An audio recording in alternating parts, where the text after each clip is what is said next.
আসসালামু আলাইকুম প্রিয় দেশবাসী। দীর্ঘ ১৭ বছর প্রতীক্ষার পর মানুষ অনেক আশা নিয়ে, মানুষ অনেক খুশি, অনেক আনন্দ খুশির সঙ্গে ভোট দিতে আসছে। দেখেন, যেটা ১৭ বছরের মধ্যে মানুষ যেটা থেকে বঞ্চিত ছিল, তো মানুষ যেভাবে ভোট দিতে আসছে, যেভাবে পরিবেশ বিরাজ করছে, তাতে মনে হচ্ছে আজকের জন্য একটা ঈদ, মানুষ মুসলমানদের আনন্দ উৎসব ঈদ উদযাপন করছে।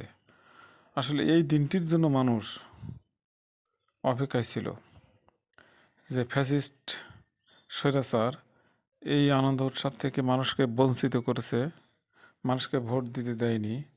আজকে দেখেন, সকালে এখন বাজে ১১টার বেশি, মানুষ সকালে অনেক লোকজন ছিল, এখন লোকজন কমে গেছে। এখন মানুষজন কাজে গেছে, আর তারপরেও এখনও অনেক লোকজন আসতেছে। দেখেন রাস্তাঘাটে, দেখেন কি পরিমাণ লোকজন সব ভোট দেওয়ার জন্য আসতেছে। তা একটা আনন্দ উৎসব মনে হচ্ছে যেন এটা একটা আনন্দ উৎসব, মানুষ সবাই দেখছে, মানুষ আসতেছে, কি একটা আনন্দর পরিবেশ, উৎসবমুখর পরিবেশ। তো বাংলাদেশ এগিয়ে যাক, এটাই কামনা সকল।